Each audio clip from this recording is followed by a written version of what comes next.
નાગૈયો બંધ કરજો. પોલીસ દારૂના અડ્ડા બંધ નહીં કરાવે. જે પોલીસમાં બેઠા છે એ સમાજને, આ સમાજમાં બેઠા એમાંથી જ પોલીસમાં છે. અહીંયા મીડિયા જગતના મારા મિત્રો બેઠા છે ને વિનંતી કરવા માટે આવ્યો છું કે જ્યારે જ્યારે સત્તાના સિંહાસન ઉપર જુલમ વધ્યો, જ્યારે સત્તામાં બેઠેલા માણસોએ રૈયત ઉપર ત્રાસ ગુજાર્યો, ત્યારે સૌથી પહેલો સવાલ કરવા વાળો ચારણ હતો, કવિરાજ હતો, એ લેખક હતો, એ પત્રકાર હતો, અને જેણે રાજગાદીઓને લલકારી એવા લોકો ને વિનંતી કરવા માટે આવ્યો છું. સામે વાળા હિન્દુ મુસલમાન કરવામાં જ રાજી છે. એમની પાસે બીજો કોઈ મુદ્દો નથી.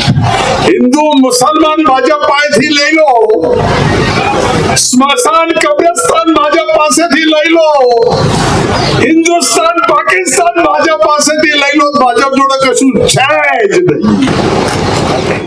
ક્યાંક મને મારા સમાજની એકતા તૂટતી કેવું દેખાયું, ત્યાં મેં નક્કી કર્યું કે હું આ જીવન જીવું ત્યાં સુધી કોઈ ચૂંટણી હું નહીં લડું. મેં નક્કી કર્યું છે. આ ચૂંટણી આવીને ભાજપ વાળો દેશીની થેલી લઈને આવ્યો તો ભૂલવા માટે દેશીની થેલી વળગ્યો. ચૂંટણીમાં 1 રૂપિયાનો દારૂ પીવડાવતો નથી. આટલા વર્ષોમાં આટલી ચૂંટણી લડ્યો ક્યાંય નહીં. અને કોંગ્રેસ પાર્ટીએ નક્કી કર્યું છે તાલુકા પંચાયત, જિલ્લા પંચાયતમાં વ્યસન કરાવીને જીતવું એના કરતા હારી જવું બહેતર છે. પણ અમે વ્યસન કરીને ચૂંટણી નહીં જીતાડીએ. પણ એનો આપણે નહીં કરાવતા, પણ સામે મારી હારી પેટીઓ આવતી હોય શું કરીએ? અમારો ચંદા નથી આવતો, મારો બળદેવ મેં જોયો છે 3 ઇલેક્શન લડ્યો, 1 રૂપિયાનું નથી આલ્યું. તો આ પેટીઓ પોલીસ નથી પકડતી, પોલીસ તો વાહિયા લે છે.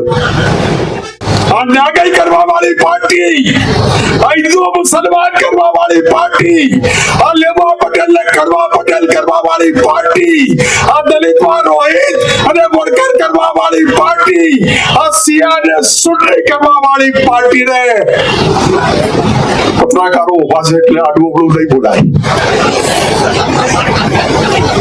પણ બતાવી દેવું છે, એક થઈને બતાવી દેવું છે.